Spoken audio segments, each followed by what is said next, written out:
Welcome to KLTV. ఓం నమ శివాయ.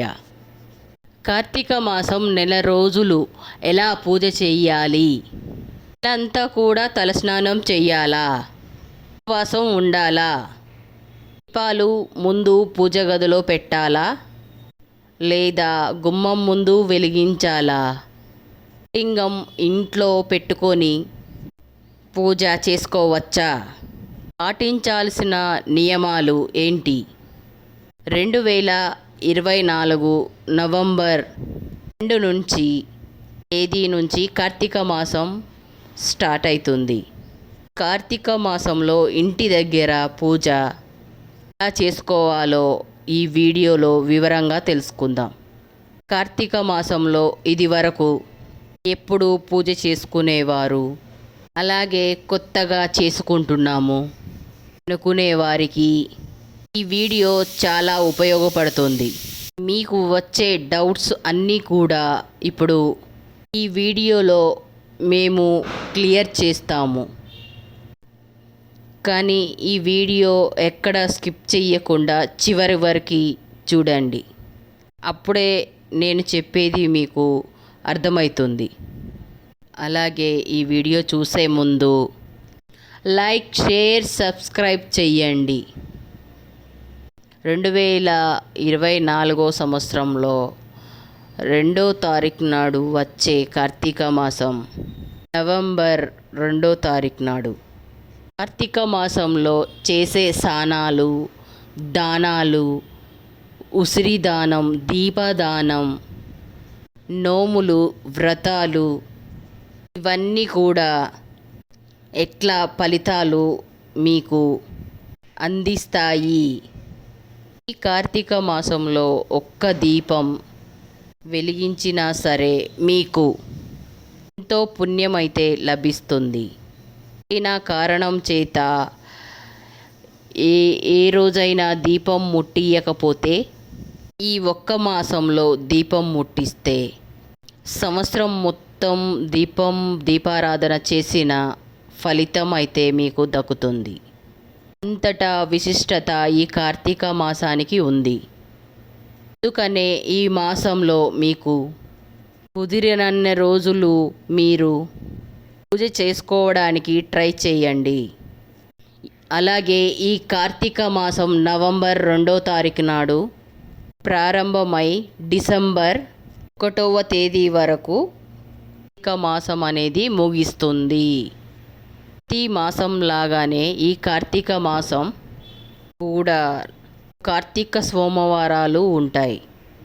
కార్తీక మాసంలో శివుడిని పూజిస్తాం మనం. ఎందుకంటే ఆ పరమేశ్వరుడికి ఎంతో ఇష్టమైన మాసమే ఈ కార్తీక మాసం. అయితే ఈ కార్తీక మాసంలో పరమశివుడినే కాదు, విష్ణుమూర్తిని కూడా పూజించాలి. ఈ కార్తీక మాసంలో దామోదరుడు విష్ణుమూర్తి రూపంలో పూజిస్తాము. ఈ కార్తీక మాసంలో శివకేశవులకి భేదం లేదు అని శాస్త్రాలు చెప్తున్నాయి. అందుకని ఈ మాసంలో శివకేశవులని ఇద్దరిని కూడా మనం ఆరాధించాలి. అయితే ఈ కార్తీక మాసంలో మనం ఎలా పూజ చేయాలి అని మనం తెలుసుకుందాం. ముందుగా ఈ కార్తీక మాసంలో కార్తీక స్నానాలు తప్పనిసరి చెయ్యాలి. అయితే కార్తీక స్నానం అనేది తెల్లవారుజామునే బ్రహ్మి ముహూర్తంలో చేయాలి. బ్రహ్మి ముహూర్తంలోనే చేస్తే మంచి ఫలితాలు అనేవి ఉంటాయి. అంటే ఉదయం 4 గంటల నుండి 5 గంటల లోపు ఈ కార్తీక స్నానాలు అనేది చెయ్యాలి. మీకు వీలుంటే నది దగ్గర కానీ చెరువు దగ్గర కానీ వెళ్ళి ఈ స్నానాలు అనేవి చేయాలి. చాలా శుభప్రదం. అవి అందుబాటులో మీకు లేకపోతే మీరు మీ ఇంట్లోనే ఈ స్నానాలు చెయ్యొచ్చు. మీరు తీసుకునే నీటిలో కొద్దిగా గంగాజలం కానీ పసుపు కానీ వేసుకొని గంగా గంగా గంగా అని 3 సార్లు చేత్తో 3 సార్లు నీటిని తిప్పుతూ గంగాదేవిని తలుచుకొని గంగాదేవి ఆ నీటిలోకి ప్రవేశిస్తుంది.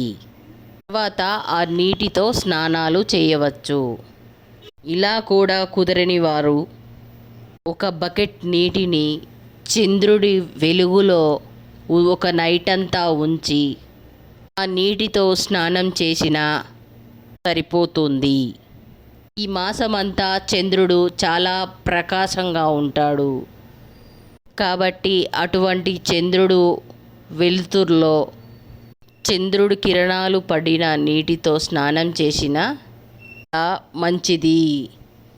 అయితే స్నానం చల్లనీటితో వేడి నీటితో చెయ్యాలా లేదా చల్లనీటితో చెయ్యాలా? ఈ కార్తీక మాసం చల్లనీటితోనే స్నానం చెయ్యాలి. అప్పుడే మీకు మంచి ఫలితం అనేది ఉంటుంది. ఒకవేళ మీకు ఆరోగ్యం బాగోలేదు అంటే గోరువెచ్చని నీటితో స్నానం చేయవచ్చు, తప్పేమీ లేదు. చల్లనీటితో స్నానం చేయలేని వారు కూడా వేడి నీటితో అంటే గోరువెచ్చని నీటితో స్నానం చేయవచ్చు. అయితే పూజలు అయితే చేసుకోవచ్చు. అయితే ఈ మాసం అంతా రోజు తలస్నానం చేయాలి అవసరం లేదు. అయితే మగవారు అయితే రోజు తలస్నానం చేయాలి. ఆడవారు అయితే రోజు తలస్నానం చెయ్యకపోయినా ఏమీ కాదు. మగవారు అయితే రోజు తలస్నానం చేయాలి. అయితే ఆడవారు అయితే రోజు తలస్నానం చేయకపోయినా ఏమీ పర్లేదు. ఒకరోజు మీరు తలస్నానం చేసి రెండవ రోజు నుంచి మామూలు స్నానం చేసుకోవచ్చు. ఆ తర్వాత తలస్నానం చేసి మీరు పూజలు చేసుకోవచ్చు. అయితే తలస్నానం చేసేటప్పుడు షాంపూ వాడవచ్చా? చాలామందికి డౌట్ అనేది ఉంటుంది. షాంపూ వాడుకోవచ్చు, ఏం పర్లేదు. మీరు ఒకరోజు షాంపూ పెట్టుకున్నా సరే రెండో రోజు మూడో రోజు తలస్నానం చేయాలనుకునేవారు పెట్టుకోకుండా మామూలుగా షాంపూ వాడకుండా జస్ట్ తలపైన నీళ్లు పోసుకుంటే చాలు. ఇలా కూడా స్నానం ఆచరించవచ్చు. తలస్నానానికి షాంపూకు బదులు కుంకుడుగాయ రసం కూడా వాడితే చాలా మంచిది. సోప్ కూడా వాడుకోవచ్చు. తలస్నానం చేయలేని రోజు కొద్దిగా పసుపు తీసుకొని మీ నుదిటిన రాసుకోండి. అలాగే కాళ్ళకి చేతులకు కూడా రాసుకోండి. అలాగే కాళ్ళ పాదాలకు కూడా పసుపు రాసుకోండి. రాసుకుంటే మీరు తలస్నానం చేసిన ఫలితం అయితే మీకు వస్తుంది. ఈ విధంగా అయితే ఇంటి దగ్గర మీరు కార్తీక స్నానం అనేది చేయవచ్చు. ఆ తర్వాత ఇంటి అంతటా శుభ్రం చేసుకోవాలి. ఇల్లు వాకిలని శుభ్రం చేసుకొని ఇంటి ముందు ముగ్గు వేసుకోవాలి. అయితే అంత ఉదయాన్నే ఇంట్లో ఉండేవాళ్ళు ఎవ్వరు కూడా నిద్ర లేవరు అనుకుంటే మాత్రం కనీసం మీరు పూజ చేసే చోట ఇంట్లో హాలు మాత్రమే తప్పకుండా మీరు శుభ్రంగా రుచుకోవాలి. అది ముందు బియ్య పిండితోటి పెట్టుకోవాలి. అలాగే పెద్ద వాకిలి ఉన్నవాళ్ళు ఆవు పేడతోటి కల్లాపుని చల్లి ముగ్గు వేయాలి. వేసుకుంటే మీ ఇంటికి చాలా మంచిది. ఆ పచ్చగా ఉన్న రంగవల్లిని చూసి లక్ష్మీదేవి మీ ఇంట్లోకి అడుగు పెడుతుంది. అలాగే ఇంటిని శుభ్రం చేసుకున్న తర్వాత ముందుగా మీ పూజ గదిలో దీపాలని వెలిగించి తర్వాత ఇంటి ప్రధాన ద్వారం ముంగట 2 దీపాలు వెలిగించాలి. ఆ తర్వాత తులసి కోట దగ్గర ఒక దీపాన్ని వెలిగించాలి. దీపారాధనకి నువ్వుల నూనె కానీ ఆవు నూనె కానీ వాడితే చాలా శుభప్రదం. అలాగే దీపారాధనకి ఒత్తులు 2 ఒత్తులు వాడితే 2 ఒత్తులు తప్పనిసరిగా ఉపయోగించాలి. ఇవన్నీ కూడా తెల్లవారక ముందే చేయాలి. అంటే సూర్యుడు ఉదయించక ముందే కార్తీక స్నానాలు చేయాలి. పూజలు అయినా ద్వారం దగ్గర దీపాలైనా కోట దగ్గర దీపారాధన అయినా సరే సూర్యుడు రాకముందే 5:30 లోపనే చేస్తే మీకు మంచి ఫలితాలైతే వస్తాయి. తద్వారా మీరు కోరిన కోరికలు నెరవేరుతాయి. అలాగే ఈ మాసంలో అస్తమించిన తర్వాత కూడా దీపారాధన చేయాలి. అలాగే ఉదయం సాయంత్రం సంధ్యా వేళలో దీపారాధన అయితే తప్పకుండా చేయాలి. ఇలా సింహద్వారం దగ్గర దీపారాధన చేసుకొని అలాగే సింహద్వారాన్ని దండం పెట్టుకొని తర్వాత పూజా మందిరంలో పూజలైతే స్టార్ట్ చేసుకోవాలి. అలాగే పూజా మందిరంలో ముందు రోజు పెట్టిన పువ్వులు నైవేద్యాలు దీపపు కుందలు అన్నీ కూడా తీసేసి శుభ్రం చేసుకోవాలి. ఆ తర్వాత పూజ గదిలో ముగ్గు వేసుకోవాలి. పూజ మందిరంలో మీకు ముగ్గు వేసుకునే వీలుంటే తప్పకుండా ముగ్గు వేసుకోవాలి. తర్వాత శివలింగం కానీ స్వామివారి ఫోటో పెట్టుకొని పూజ చేసుకోవచ్చు. చాలామంది పూజా మందిరంలో న్యూస్ పేపర్ లాంటివి వేస్తారు. కొంతమంది అయితే వస్త్రాన్ని కూడా వేసుకుంటారు. వస్త్రం వేసేవాళ్ళు చాలా జాగ్రత్తగా చూసుకోవాలి. ఎందుకంటే పూజా మందిరంలో మనం దీపాలు వెలిగిస్తాము, అగరబత్తులు ధూప్ స్టిక్ పెడతాము, అన్నీ వెలిగిస్తూ ఉంటాము. అలాంటి అప్పుడు మనము వస్త్రం మీద పడే ఛాన్స్ ఉంటుంది. కాబట్టి ఈ విషయంలో కాస్త జాగ్రత్తగా ఉండాలి. మాకు అలాంటి ఇబ్బంది ఏమీ లేదు, దూరంగానే పెట్టుకుంటాం అనుకునే వాళ్ళు వేసుకున్నా పర్వాలేదు. అది కూడా ఎరుపు రంగు వస్త్రం వేసుకుంటే చాలా శుభప్రదం. కార్తీక మాసం అంతా కూడా ఆ పరమశివుడిని పూజిస్తారు. కాబట్టి మన దగ్గర ఉన్న శివలింగాన్ని అమ్మవారిని కూడా పూజలో పెట్టుకోవచ్చు. దగ్గర శివలింగం కూడా ఉంటే తప్పకుండా దానికి పూజలు అయితే చేసుకోవచ్చు. ఒకవేళ మీ దగ్గర శివలింగం లేకపోయినట్టయితే పార్వతుల ఫోటో ఉంటుంది కదా, ఆ ఫోటోకి అయినా పూజలు చేసుకోవచ్చు. శివలింగం పక్కనే అన్నపూర్ణ మాతని కూడా పెట్టుకోవచ్చు. మీ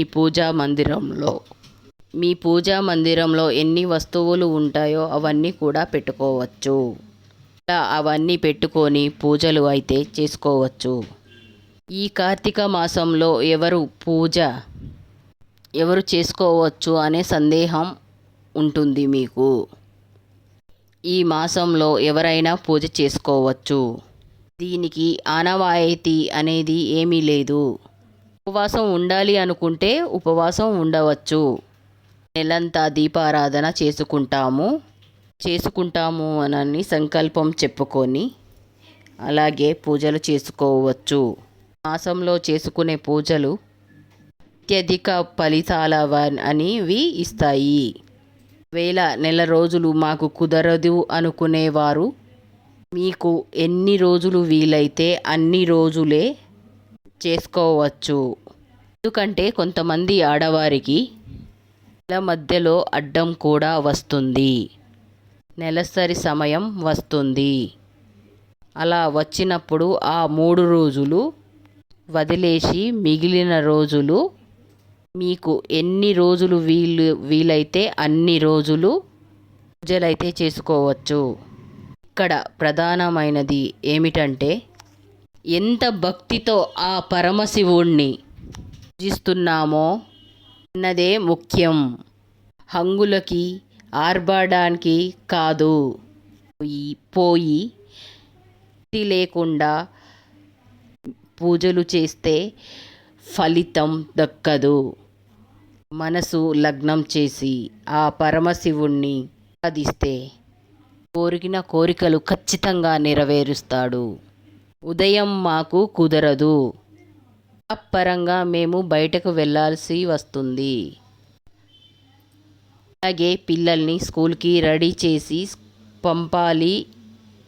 పంపించాలి అనుకునేవారు కాబట్టి ఉదయం పూట మాకు వీలు కాదు అనుకునేవారు, చాలా పని ఉంటుంది అనుకునేవారు, పూట పూజ చేసుకోవడం వీలు కాదు అనుకునేవారు చక్కగా సాయంత్రం పూట కూడా పూజ చేసుకోవచ్చు.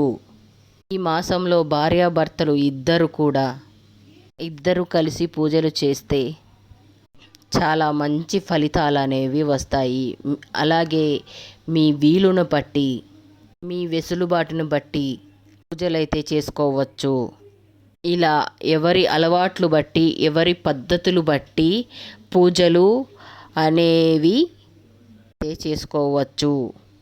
ఇక్కడ ముఖ్యం ఏమిటంటే పూజ చేసుకోవాలని ఆలోచన, భక్తి, శ్రద్ధలు ఉంటే చాలు.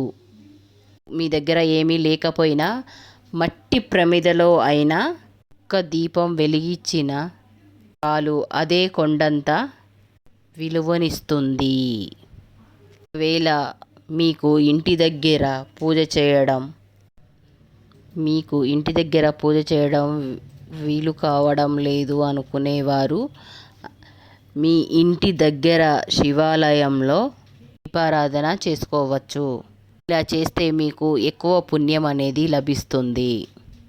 కాబట్టి ఇంటి దగ్గర దీపారాధన చెయ్యలేకపోతున్నవారు గుడికి వెళ్ళైనా సరే దీపారాధన చేసుకోవచ్చు. ఇలా నెల అంతా దీపారాధన చెయ్యలేము అనుకునేవారు ఈ కార్తీక మాసం కార్తీక సోమవారాలు కూడా పూజలు చేసుకోవచ్చు. అలాగే ఈ మాసంలో వచ్చే కొన్ని ముఖ్యమైన పర్వదినాలు అనేవి ఉన్నాయి. ఆ పర్వదినాలలో అయినా సరే మీరు పూజలు అనేవి చేసుకోవచ్చు. స్టార్ట్ చేసే ముందు దీపారాధన చేసుకోండి. దీపారాధన చేసుకున్న తర్వాత ముందుగా మనం ప్రార్థించాల్సింది వినాయకుడిని. కాబట్టి వినాయకుడికి తప్పకుండా పూజ చేయాలి. ఆ వినాయకుడికి ఎర్ర మందారాలతో బెల్లం ముక్క పెట్టి పూజ చేసుకోవాలి. ఈ మాసమంతా ఉపవాసం ఉంటే కూడా చాలా మంచిది. ఉపవాసం ఉండాలి అంటే ఎలా ఉంటే మంచిది? ఉదయం నుంచి సాయంత్రం వరకు ఉపవాసం ఉండి సాయంత్రం భోంచేయాలి. మధ్యలో మంచి నీటిని కానీ కొబ్బరి నీటిని కానీ చల్లని కానీ తీసుకోవచ్చు. ఇలా ఉపవాసం అనేది నెల రోజులు ఉంటాము అనుకుంటే నెల రోజులు ఉండొచ్చు, అది మీ ఇష్టం. లేదంటే అనుకుంటే కార్తీక మాసం సోమవారాల్లో లేదంటే కార్తీక పౌర్ణమి రోజు, ద్వాదశి రోజు, ఏకాదశి రోజు ఇలా ముఖ్యమైన పర్వదినాలలో అయినా సరే ఉపవాసం ఉండవచ్చు. ఉపవాసం లేకుండా పూజ చేయకూడదు అని చాలామంది అనుకుంటారు. ఉపవాసం లేకపోయినా సరే మీరు పూజలైతే చేసుకోవచ్చు, ఏం పర్లేదు. ఉపవాసం ఉండవలసిన నియమం అయితే ఏమీ లేదు. కాకపోతే కార్తీక మాసంలో ఉపవాసం ఉండి పూజలు చేస్తే కనుక మీకు అద్భుతమైన ఫలితాలు వస్తాయి. ఆరోగ్యం బాగాలేని వాళ్ళు ఉపవాసం ఉండాల్సిన నియమం అయితే లేదు. మీకు ఉపవాసం ఉండాలి అని అనిపిస్తే ఒక ప్రత్యేకమైన పర్వదినాలలో, ముఖ్యమైన పర్వదినాలలో ఉంటే సరిపోతుంది. ఇది కూడా ఒక్క పూట ఉన్నా సరిపోతుంది. మిగతా రోజుల్లో మీరు మామూలుగా భోజనం చేసి ఆ స్వామివారికి పూజలైతే చేసుకోవచ్చు. అలాగే మా దగ్గర అభిషేకం శివలింగం లేదు. మరి శివలింగం లేదు కదా, ఆ పరమశివుడుకి మేము ఎలా పూజలు చేయాలి, అభిషేకం చేసుకోవాలి అంటే ఈ కార్తీక మాసంలో శివపార్వతుల ఫోటోకి అయితే మీరు పూజలు చేసుకోవచ్చు. అలాగే స్వామివారికి అభిషేకం చేయాలి అనుకుంటే మీ దగ్గరలో ఉన్న శివాలయానికి వెళ్ళి అభిషేకం చేసుకోవచ్చు. పంచామృతశేకం ఇవన్నీ కూడా మీతో పాటు తీసుకువెళ్ళి ఆలయంలో మీరు పూజలైతే చేసుకోవచ్చు. ఒకవేళ మీరు ఇంట్లోనే స్వామివారికి అభిషేకం చేసుకోవాలి అనుకుంటే అంటే ఆ శివయ్యకి ఎంతో ఇష్టమైనవి రుద్రాక్షలు. ఆ రుద్రాక్షలను తీసుకొని వాటికి స్వామివారిగా భావించి అభిషేకం చేసుకోవచ్చు. స్వామివారికి ఇలా రోజు అభిషేకం చేస్తే మీకు చాలా మంచి ఫలితాలైతే వస్తాయి. ఒక చిన్న చెమ్ముడి నీళ్ళతోనే బిల్వపత్రాలతో స్వామివారిని అభిషేకిస్తే వారు ఎంతో పులకరించిపోతారు.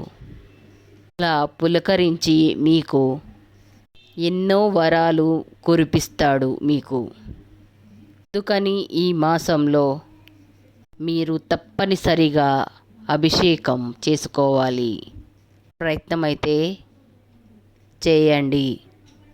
ఒకవేళ మీకు ఏదైనా అడ్డంకి వస్తే, పూజ చేసుకోలేకపోతున్నాము, ఇంట్లో శివలింగం ఉండి బయటికి వెళ్తున్నాము అని అనుకునేవారు శివలింగాన్ని తీసి ఒక చెంబుతో నీటిని తీసుకొని శివలింగాన్ని నీటిలో పెట్టేయండి. ఇలా కూడా చేసుకోవచ్చు. స్వామివారిని శుద్ధ జలముతో అలాగే పాలతో స్వామివారిని అభిషేకిస్తే మీకు చాలా మంచిది.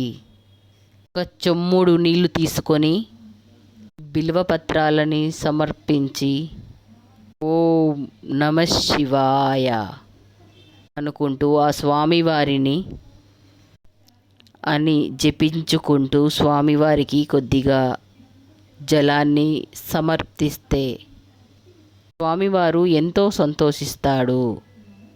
స్వామివారితో పాటు కూడా అమ్మవారిని కూడా అభిషేకించాలి. ఒకవేళ అభిషేకం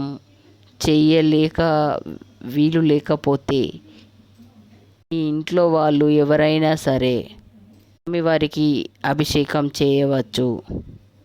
అంటే మీ భర్త కానీ, మీ ఇంట్లో ఉన్న అత్తమామయ్య కానీ, లేదంటే మీ పిల్లల చేత అయినా సరే అభిషేకం చేయించవచ్చు.